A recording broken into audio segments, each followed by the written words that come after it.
Hello, hello, people. How are you doing? Please say hi in the comment section and let me know again where are you joining me from. Hi, everyone. My name is Flora Basie. I am a digital accessibility expert and founder at Linoratech. Linoratech is an incredible company with the value and mission to support and help leaders and professionals easily create inclusive and accessible digital product. We are advocating for inclusion, diversity, equity for everyone, including people with visible and invisible disabilities. I like to self describe on this channel because I know in my audience some people are blind and some people have visual impairment or visual disabilities.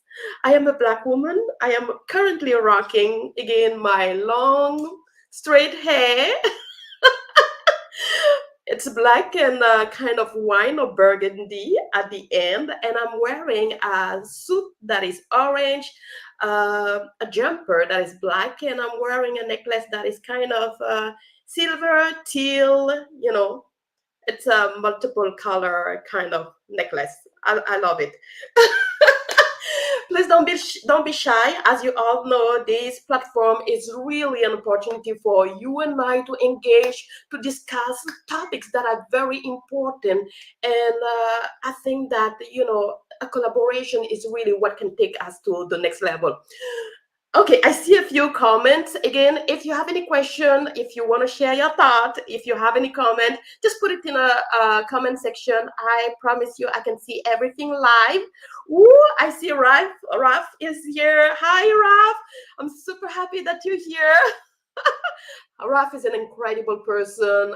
Him and I have the opportunity to support an incredible company, but I won't tell you much. Raf, I'm super happy to see you here. I see Eric. Oh my goodness, Santa is here. Yes, Eric is joining us from Colorado. Oh my goodness. Hello, Flora, and everyone listening from Evergreen. Yes. Super happy to see you, Eric. Again, don't feel shy to say hi in the comment section. Let me know that you're watching. Even if you are watching the recording, let me know. Say hi, okay? Again, if you have any question at any point in time, just let me know. All right, today I really want to talk about business innovation, particularly why employees with disabilities stay silent. You know, I mean, there is a lot of things happening here, laws and regulation, diversity, equity, inclusion program in many companies, but still, many employees with disabilities are staying silent. And I think that it's a good opportunity here for me to kind of answer that question. I had a chance to work with incredible people with disabilities. I had a chance to talk with them, to listen to stories. I don't have a disability, although someone did pointed out that I have what is called a temporary disability. I have experienced some cases of mutinous, meaning unable to talk for weeks or for months. And trust me, it's not fun, especially for such a person who loves to talk so much like me. You wouldn't be able to tell if I'm not telling you the story. And that's the truth. There are a lot of incredible people with invisible disabilities, and you cannot tell that they have a disability. But let's talk about why are they staying silent. I'm very curious. Any thought in the audience? Why do you think that people with disabilities are staying silent in corporations, in companies? Please share your thought. I am very curious. I would probably say the first and the biggest one of all is discrimination, fear for discrimination, and fear to be labeled negatively. Or also, I will say the fear of the stigma. So let me explain. I think that sometimes when we point things like that, and we say this is what people with disabilities are afraid of, I think many people, or almost all human beings, should be able to relate to that.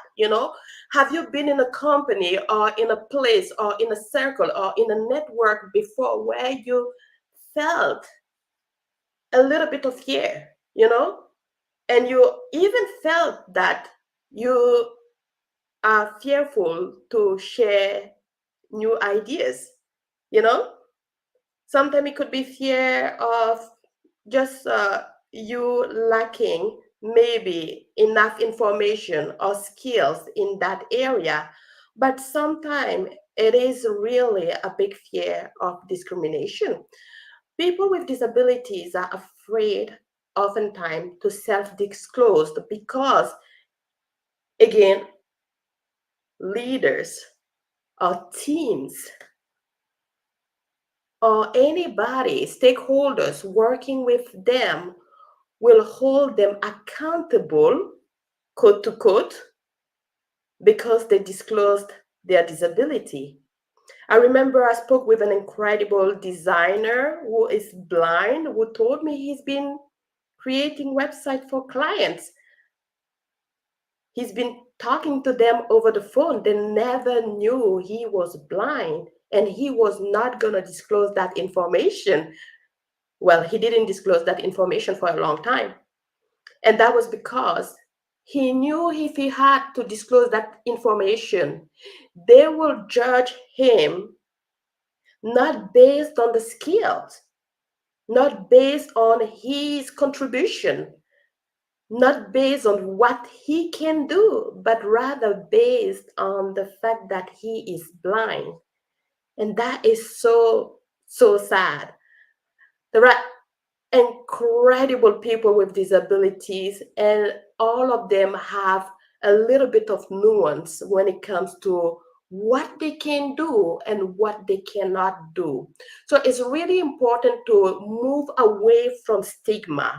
I know incredible leaders and innovators or decision makers who are striving to learn and understand a little bit more about the disability community, but one thing I want to say, be mindful and do not assume that you know someone just because they are falling under a specific category. Okay? I see Ariel here who said, Hi. Hi, Ariel.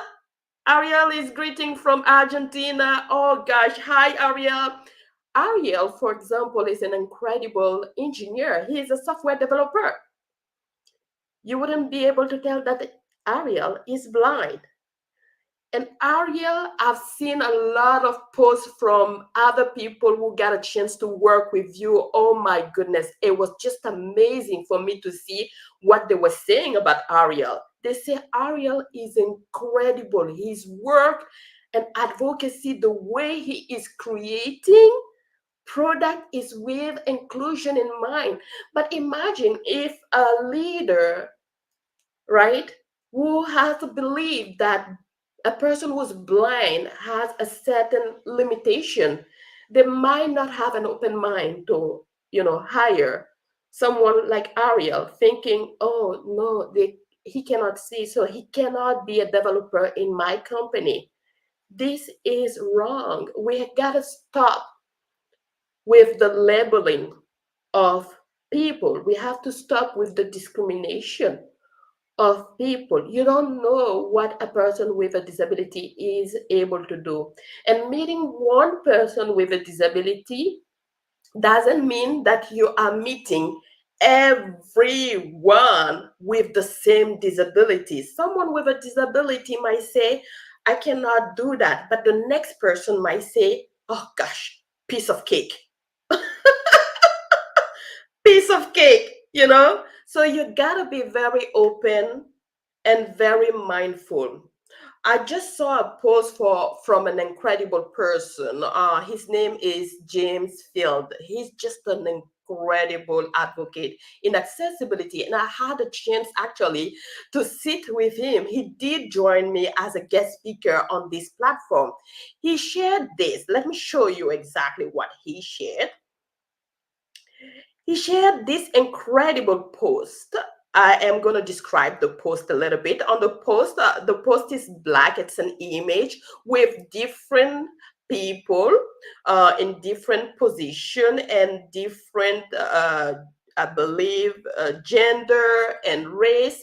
The first person has he's an amputee and is where he has a like a metal leg, a prosthetic leg. The post say, when I say I am masking, I am trying to fit in. The next one say, my head, burying my head. The next one said, trying to be like everyone else. Another one say, hiding part of myself. Another one said, suppressing my struggles. Another one, pretending I am okay, hoping to distract, holding back, hiding my emotions, burning energy, following social scripts, trying to survive. And I love how he's describing the word masking, because a lot of people with disabilities are staying silent using this mechanism. They are using what is called masking. I didn't even know that masking means, all of that was described by James. Sometimes we use the word masking to say you're wearing a mask and things like that, but how do you show authentically in your job?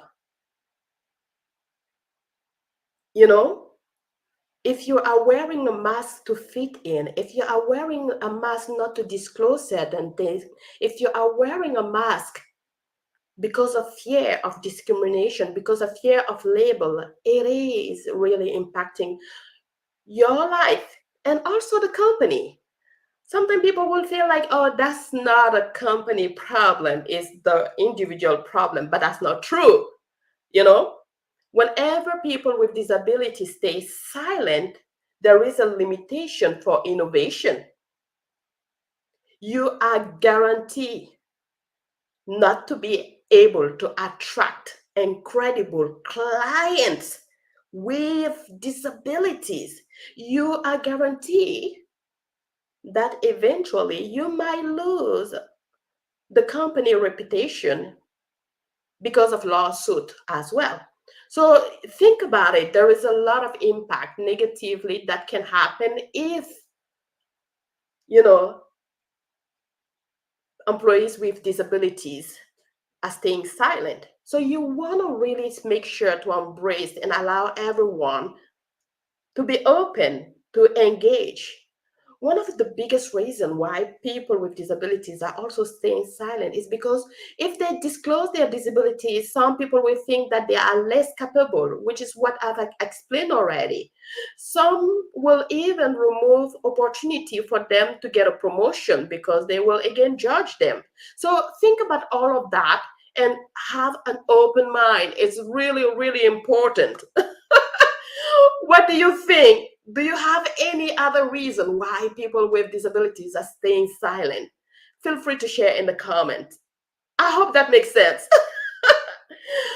Now, let's talk about accommodation, which is the second biggest problem. You know, some people with disabilities have no problem disclosing. No, they have no problem disclosing.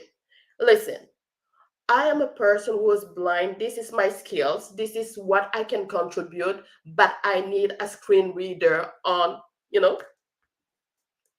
the company laptop. Or maybe the person may say, listen, you know, I have low vision and I need to be able to magnify the screen in order to see content and in order to do my work. Again, accommodation. Someone will say, maybe I have, mobility impairment. I might not be able to use my hand. I need a software where I can speak and, share commands, and the software will do what I need to get done on the computer.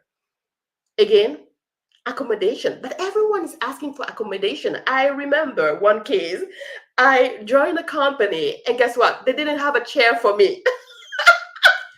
How am I supposed to work there? Standing? Well, I'm very passionate about helping companies, but if you're asking me to stand and work on a computer for hours, I don't know about that. No, that won't work for me. No, no, no, no, no. Eventually, you gotta find me a chair. So they gave me a chair, a temporary chair. I still hold on to the temporary chair. That's how crazy this story is. But let's go back to this to this case of accommodation. How important accommodation is to allowing people with disabilities to, open up, engage, innovate, contribute, share. It's very important. And that's the second key, that is the biggest key that actually, you know, make people with disabilities stay silent. If they're asking for accommodation, or if they have heard a peers asking for accommodation, and the company has not fully, you know, taken care of that request, most of the time this send a clear message: we don't care. you know there could be maybe some challenges to get maybe what the person is asking, but usually the message is pretty clear: we don't care. That is the truth. I'm smiling, I'm laughing, but it's not happy laugh.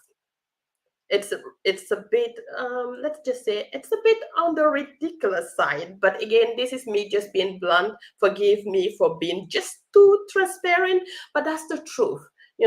If someone is asking you, like in my case, I had to ask for a chair eventually.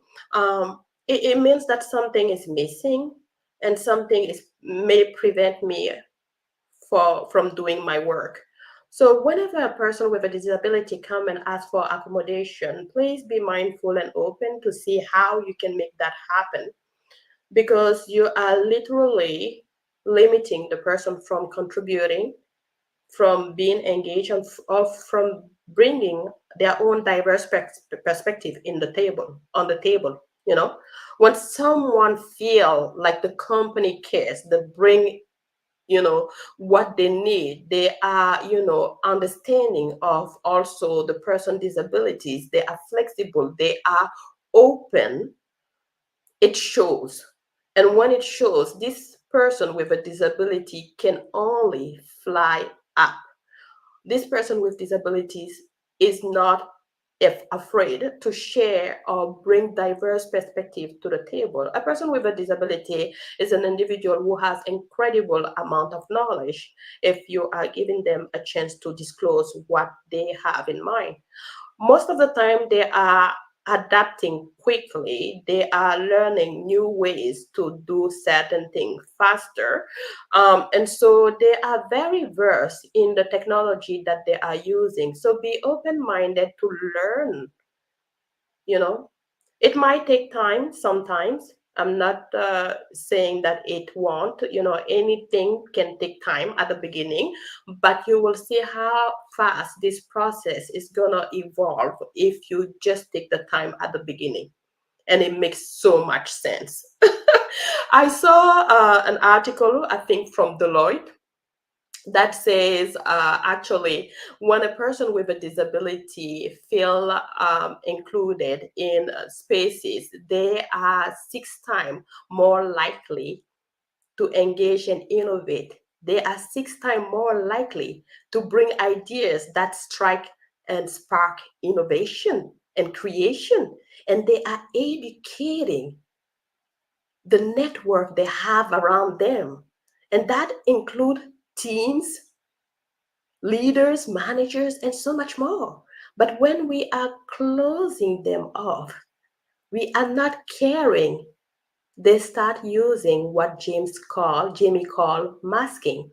They're trying to fit in, they're trying to blend in, they're trying to hide, they're trying to bury their soul. They're trying to hide their ideas, and that create a lot of loss for companies. So it's really, really important to think about it, especially if we are talking about innovating and attracting more clients, attracting more customers. If we're thinking about creating more inclusion in products and services, it's really important to have that open mind. I believe I also saw an article. I believe that was, let me see, if I can recall it or if I can find it. But this article just stated that 50, yes, according to the Job Accommodation Network, JAN, 58% of accommodations cost absolutely nothing. And those that do typically cost only around $500. Well, this is not me saying. A company can pay $500 to support the disability community and get an incredible return on investment, you know? So, especially if you're thinking about something that was not done before, a person with a disability will bring you a diverse perspective, that's for sure, 100%. The last bullet point that I think is important is really creating or having an inclusive culture. Now, some people will say, but Flora, we have laws and regulation that are taking care of that. That's true. But who is implementing properly that laws and regulation within the company? You know, the papers are there. Who are reading them? People who are more interested in laws and lawsuit, meaning maybe just your legal department. Leaders, managers, or other people might not read as much this content. So it's very important to also create an inclusive culture, and that starts with the leadership, right? The way leadership are approaching inclusion, gosh, you can just feel it. I had a chance to work with an incredible company, and the leaders, I mean, just looking at the leader's style of clothing, I'm not judging, but I'm a woman. Just looking at the leader clothing style, I could tell immediately that this person is all about inclusion. When I spoke to that person, with that person, I will say, I just got a confirmation. Someone told me that she was going in the office and she saw the leader at the door, the president of the company at the door. And she felt so humble. She was running. That person was from a different culture, a different country. She was running because the leader was holding the door for her, and she was running, speeding to go through the door and apologize for making the leader wait and hold the door. And the leader said, no, not a problem at all. I should open the door for everyone I feel and see. That's fine. And when my friend told me that, I was like, huh. Again, another confirmation that this leader is just inclusive and this person has an open mind, and it doesn't matter who you are within the company. This person has an open mind that you are valuable regardless of your position, regardless of your ability, regardless of your religion, ethnicity, or gender. You are important. And when we have leaders that embraces inclusion, you can feel it not just with employees with disabilities, but with everyone in general. You can just feel it. I have also worked with leaders who said on paper that they believe in inclusion, but you can tell that the way they are approaching you is quite different. Some leaders are approaching you with a lens that you are not capable of doing something. And this again goes back to, you know, discrimination, uh, negative labeling, or stigma. Because you belong to a particular group, you probably cannot do certain things. So again, this talk today is just to bring a little bit more awareness around this topic. I hope that makes sense. Have you ever been in situation where you were able to tell the different style of leaders that you had? Did you find that some leaders were a bit more open-minded than others? I've noticed that a lot in my journey, and I can tell the difference. Whenever I see a leader who is open minded, I can see how the team is really inspired. The team is really working hard. The team feel accountable. The team is, oh gosh, it's just incredible. They all come with ideas, and you can tell even within the presence of this leader, people are not shy to share information. I've seen also other leaders when they get in a room, no one wants to really to talk. And someone has disclosed to me at some point in time, I don't want to say something and they're gonna hold it against me. I don't want to take that chance. I said something in the past before and it came and bite me. So again, this is an opportunity for leaders to learn a new way of approaching things. If you have to learn or keep something from this talk, I will say have an open mind. Approach everything with the possibility rather than the impossibility, if that makes sense. I have to admit that I also fall under that category from time to time. I'm not always looking at things from the bright side. I sometimes questions, and I question a lot. And probably this is coming from my background as being a QA, a testers, where I always have to break the code, or I always have to find a problem. But I've also learned in the journey that it's important to see the possibility within people, to see that everyone is trying their best to support, to contribute, to engage. And if they are not doing so, don't question them. Question the system in place. Are we labeling people in our company culture? Are we accommodating people in our company culture? Are we making people feel included and valued for the thing that they are providing? Once this is done and you're asking the question, what can I do more to help you? You might hear stories you haven't heard before. But before you get the trust, you need to be trustful. Just one last story and I will let you go. I hope that makes sense. Please share with me what was your own encounter. Have you encountered or met at some point an inclusive leader, and what was the experience for you? I know that sometimes on my platform, a lot of people with lived disabilities or without lived disabilities are often feeling left out because people don't care. But have you ever had a case where someone did care, regardless of you having a disability or not? I think people build people. So if you are an open-minded person and you're working with someone, trust me, you are giving them a gift, and they will take that gift and open the door for others as well. One quick story, and I'll let you go. Hopefully, is I met an incredible person some times ago who came and talked to me about a solution he created, and my brain was like, this is not working. I don't see that being a thing. My mind was just closed off because I was comparing this person with product or solution with something out there. And I said, no, I'm not sure.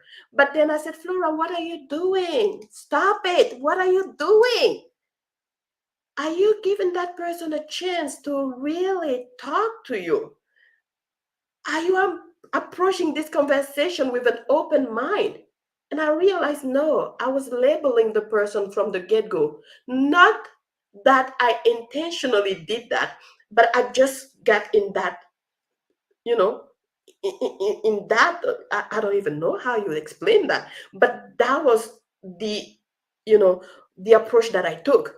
And then I quiet myself and I said, let me listen to this person's story. Let me listen to why this person think that the solution they are sharing is extremely valuable. When when I made that decision, I was blown away by the solution that person brought. And I can tell you exactly who that person was. It was Brendan Biggs. He was one of my guest speaker. He came and talked about accessible maps, and he's blind. His team is blind, and they have developed an incredible accessible map to help many people who are visually impaired or who are blind or who might not need their sight to navigate a map. And that was incredible. So have an open mind and question yourself sometime if you feel like you're comparing or you're using a stigma or maybe you're using a negative label. All right. So I want to thank you all again for joining me. Next week, I'm going to have an incredible guest speaker. You don't want to miss it. It was fantastic. Please, if you like what you hear, give me a thumbs up. Give me a reaction as always. I see Eric said, great insight, Flora. Thank you very much. Oh, it was fantastic to have you, Eric, and everyone. I wish you a wonderful Friday, and I will see you next week. Bye bye.